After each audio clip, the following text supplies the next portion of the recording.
Hello and welcome to my second episode of my Genoa playthrough. I should have loaded it up first, really shouldn't I?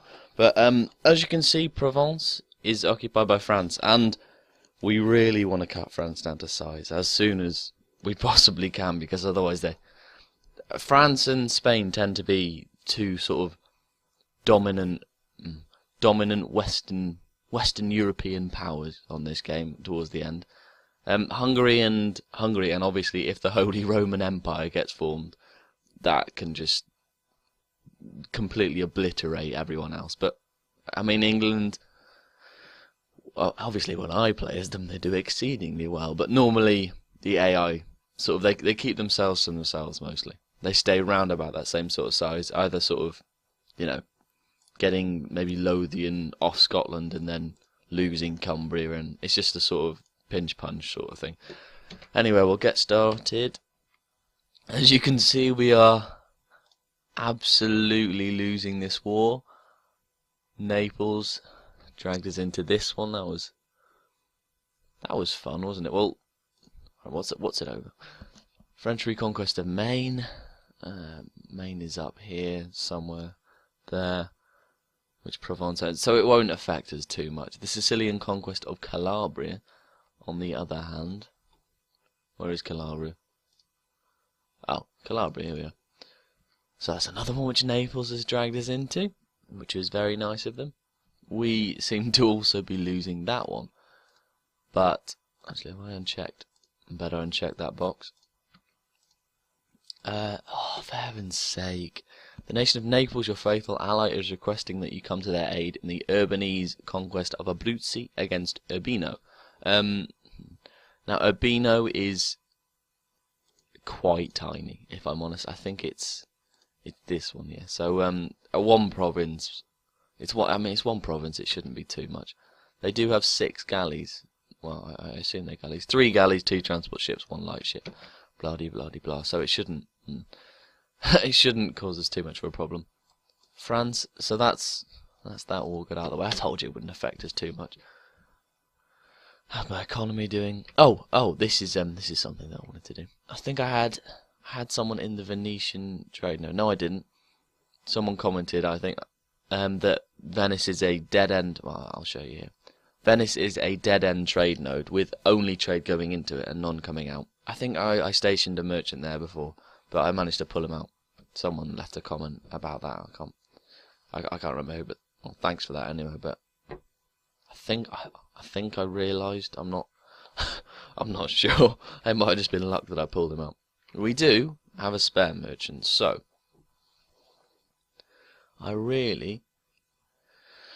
we have the Constantinople, the Kazan, and the Venetian trade nodes. So Venetian is just, there's no point really, is there?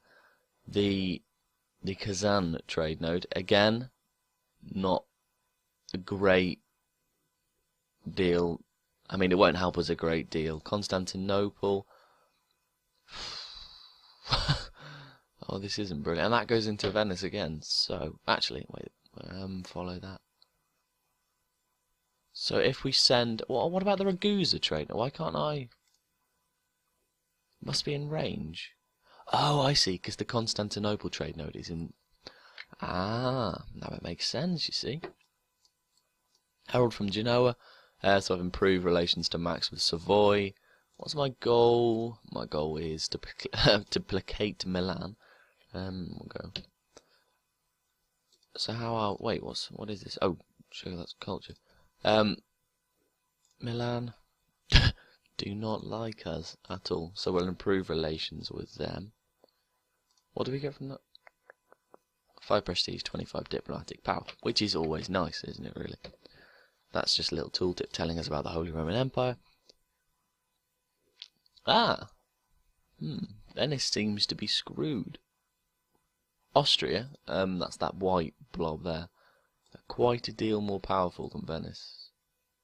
Although I suppose Venice can hire mercenaries. Oh. No, this is something that I haven't really encountered much before. Because we're playing as a republic, there are elections. And then you can choose... Well, I'll read it through. Election. And then a lovely little sketch of nobles. The unfortunate passing of Antonio Adorno forces us to hold a premature election. 3 primary candidates have been nominated. We can choose Carlo Balbi, who has now those numbers 4/1/1 are our leaders, our doges, monarch points, administrative skill. So I mean, Doge Antonio Adorno would be 3/1/0. So that guy is 4/1/1. That guy is 1/4/1. And that guy is 1/1/4. Now, as a small nation, we won't be needing diplomatic power that much, I don't think. Okay? Because diplomatic power is, I mean, you can use it for technology, obviously. Actually, okay, take that one back. We will be needing diplomatic power because we want to upgrade our technology. We want to increase our trade range because we want Genoa to be a mercantile powerhouse, right? We can't compete with the likes of Castile, which will, I mean, inevitably form Spain later on in the game. We cannot compete with those on a military basis. So, we'll take Donato Negroni, who will give us, well, as you can see, +7 now, diplomatic power. Donato Negroni's great cunning and silver tongue shall aid us in forming strong alliances with our friends. Now, we don't want to use it for I suppose alliances. It's always nice to have someone helping us out, but mostly we'll use it for upgrading our diplomatic technology. And this will increase, obviously, trade range here. You can see when you get to level 3, it increases by 100, etc. The siege. Oh, we've lost that one. That's not great. And then you can obviously upgrade your light ships and things. Lost that one as well. Naval morale. That's just basically sort of naval and trade, that technology group. The admin technology group is sort of increases production, as you can see, allows new idea groups, which are very, very useful. These sort of give you certain buffs when you pour monarch points into them. Military technology, always nice to have, because we will be at a disadvantage, but it's not high on our list of things. Herald from Urbino, blah blah blah, accepted peace from Naples. It wasn't a hugely profitable war, to be honest. Urbino still owns Urbino, so not much has changed there. We really do not want Naples to grow any bigger, because I suppose Naples can grow bigger, but we do not want Milan and Savoy to grow any bigger than they are, because we're going to be looking into taking their territories. Now, Modena is a possible candidate. I'll leave it running. Modena is a possible candidate, as is Tuscany, as is Pisa. Milan, they have a province there. So, Saint performs miracle. We really want to gain stability, as opposed to a few bits of papal influence. So Pisa, Modena, and Mantua, I suppose we could. Nigeria is allied with Savoy. Mantua and Ferrara do not look too bad. They seem to be the same sort of colour as Milan, which isn't very helpful, is it really? But we'll keep ourselves to ourselves for a while. And this is the slow start I was talking about as as Genoa, sorry. Because you're not a huge power, right? So you can't just blitzkrieg and take over half of Europe in 5 years. You just don't have the power to do that. So what we really want to do is we want to keep our bank. We want to get bank, as some people would say. We want to sort of get our economy going really like full pelt, get huge amounts of money, and then we can start expanding. And maybe even sell, say, Kaffa and Azov to to the Golden Horde, because they're not of much use to us, and they bring in, actually I suppose they do bring in quite a fair amount, but then they're always going to be sort of revolting and things, because as you can see they're religious fanatics. That's because the religion is orthodox, and I can't do anything about that. So I think we should maybe sell them now. I'm not sure. We'll send a diplomat to the Golden Horde. Cantema. They are a huge nation, so we don't really want to get attacked by them, which, you know, they could do. Right, sell province. We are at war. Oh, okay, you can't sell them when you're at war, apparently. I think that was in the new patch, actually, the patch update. Also, I will be trying out Conquest of the Americas, or Conquest of the New World. I can't remember what it's called, but that DLC looks absolutely amazing.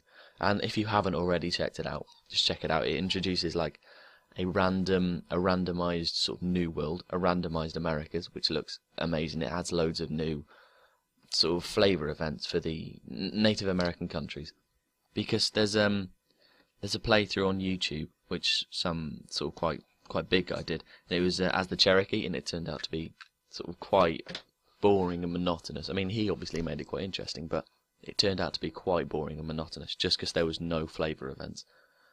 So it'll be adding loads of things like that, and I might even try out playing as a Cherokee. Timurids have a peasants' war going on. Isn't really of importance to us. Ooh, does that mean when we've all? Oh no! So we've improved our relations with Milan, plus 100, and we're still at plus 60. This isn't brilliant.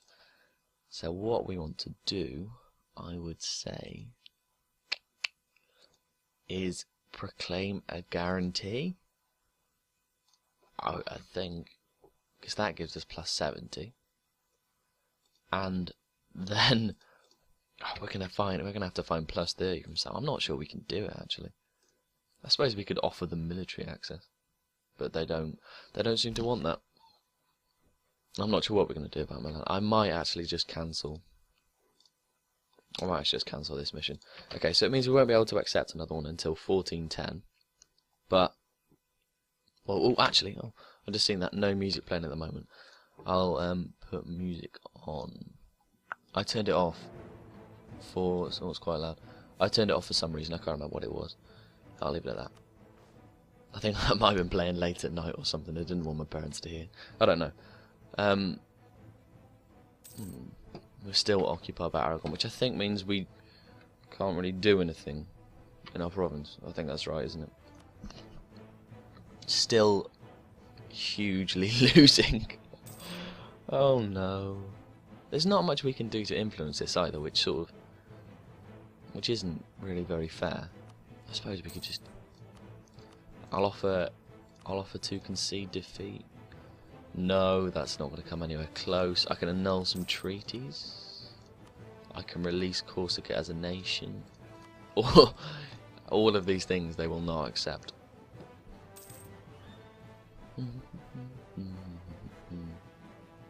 England. Oh.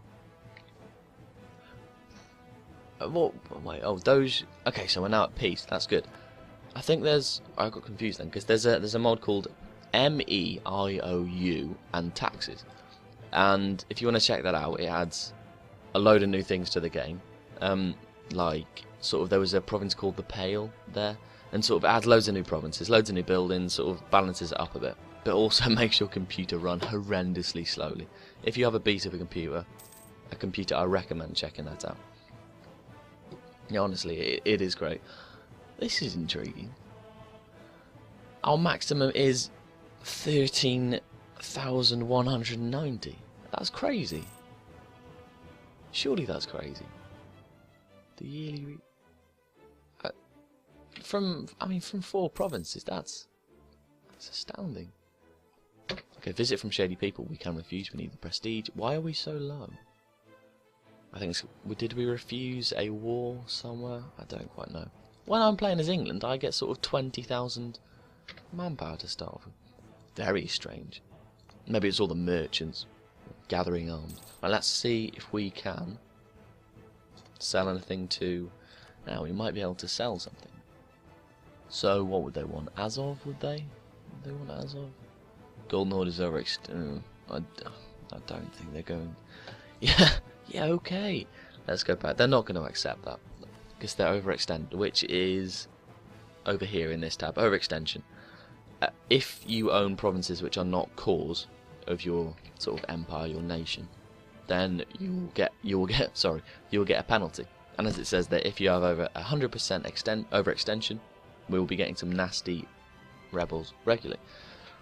So I mean, you really don't want to get it above 100%.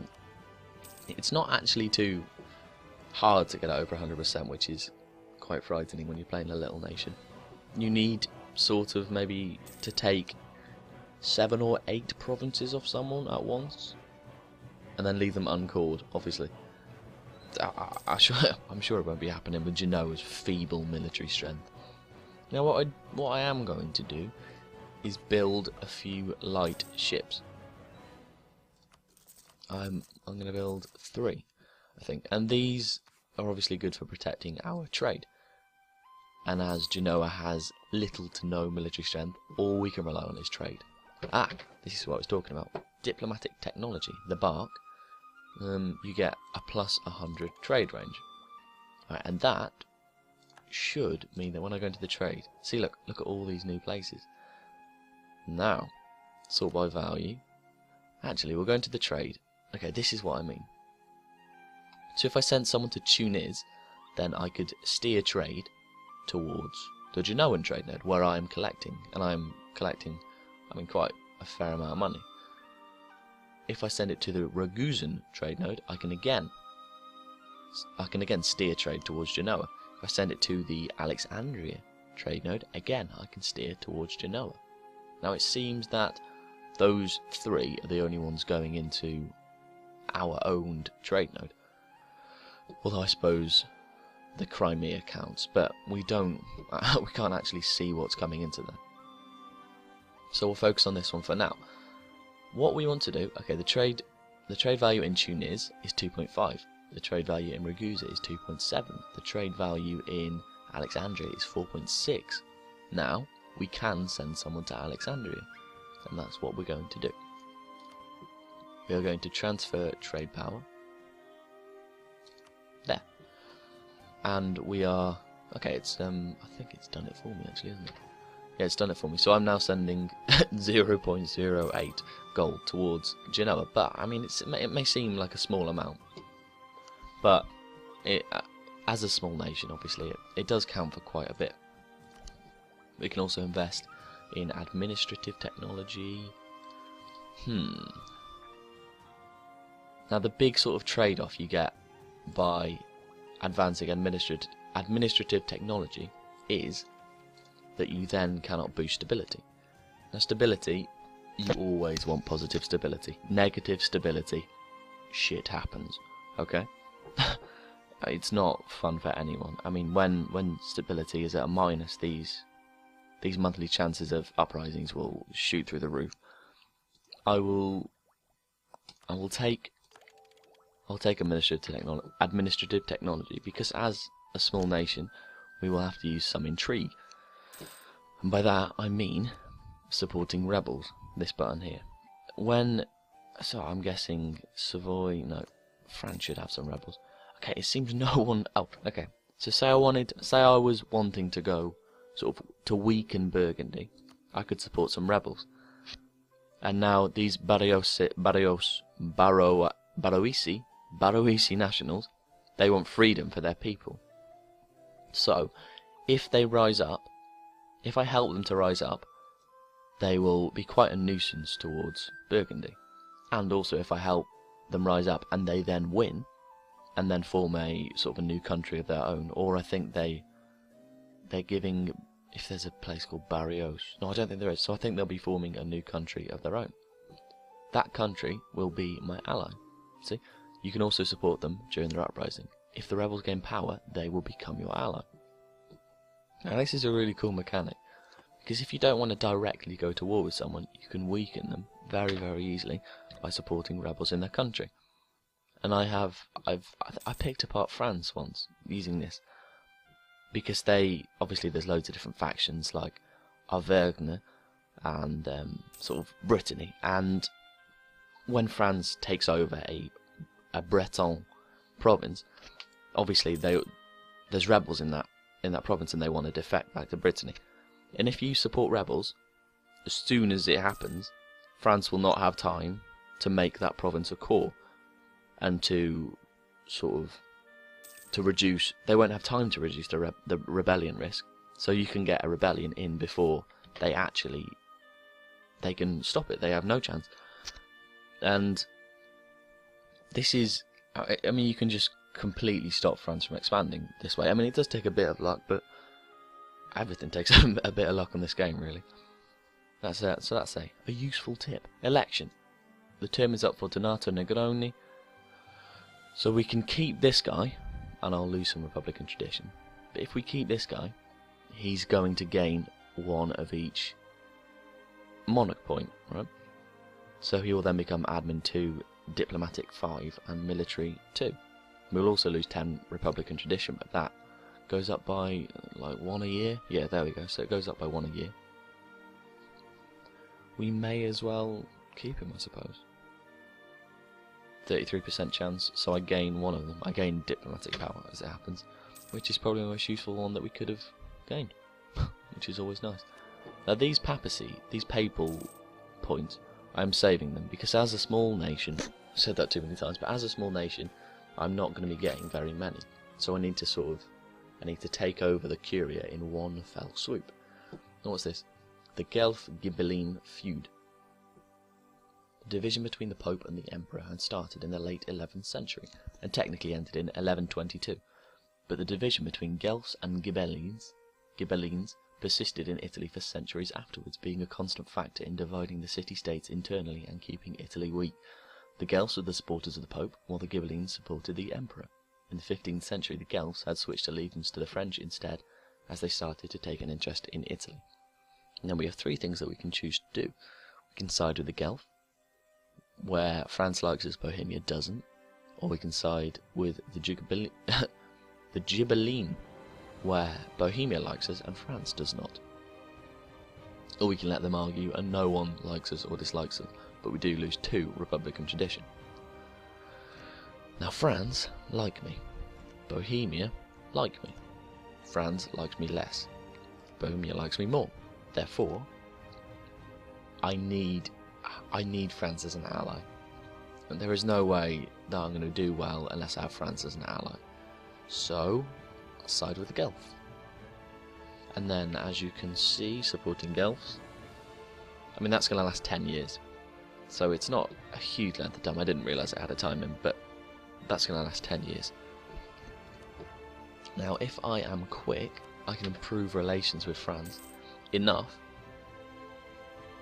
that I get to 100, I think you have to be 100, and then I can offer them an alliance. Now I really should... Okay, so I'm getting a negative sort of modifier on that decision, on their likelihood to accept my alliance, because my army and my navy are so poor. So what I'm going to do, because I do have quite a bit of money, I'm going to... Oh, I didn't realise I had ships there. Okay, I'm going to build a couple of people in this one, build a couple of barks in Corsica,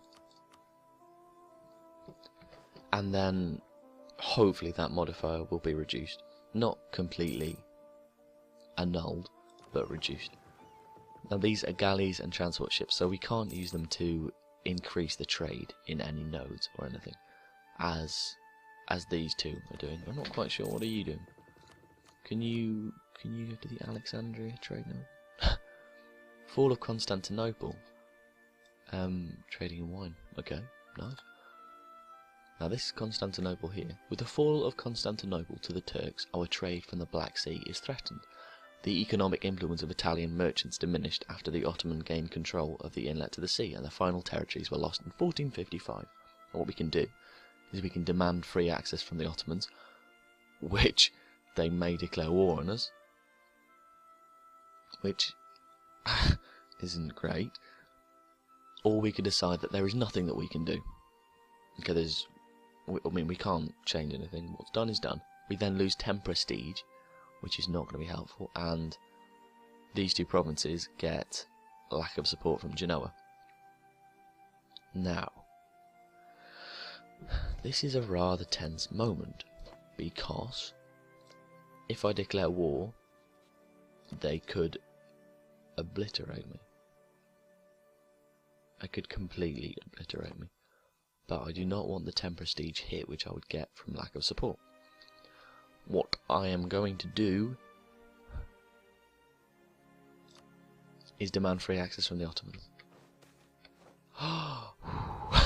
Privileged trade granted. The Ottoman Empire granted us privileged trade access across the Bosphorus to support our merchants at the Black Sea. Okay, that's okay. That's not too bad. That means we get +5 trade power in Constantinople for, well, until the game ends. Actually, I think 1821 is. So, ooh, it's an omen. I lose stability. That's not. That's quite an annoying event. So if we placed a merchant in Constantinople, we couldn't really do anything, because we can't collect from it, or can we?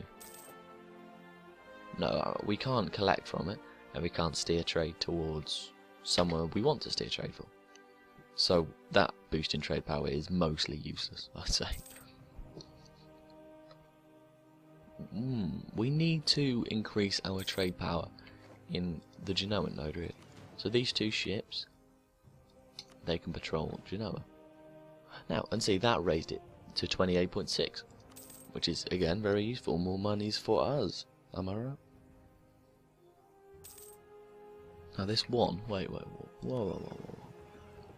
This one ship thing. Okay, they're making another ship. What about the 4th and 5th fleet? Oh, I see. So if you come to Corsica, and then... Okay, we'll have to... This is quite an inefficient way of doing it. Right, we'll split you up, and then we'll send you... It seems there's no one guarding the Crimea, so we'll send you to the Crimea. Seems the logical thing to do, doesn't it, really? Right, okay. I played sort of 5 or so years. I haven't really got much done. I said this would happen, but I promise it'll be more exciting later on. I'm going to cut the episode to a... Well, I'll bring it to a halt for now. And please leave some feedback if you want me to change anything. I can completely scrap the Genoa playthrough if you like. If there's uproar. Not that there would be. Anyway, tell me any feedback. Please like, subscribe for more. Okay? See you. Thank you for watching.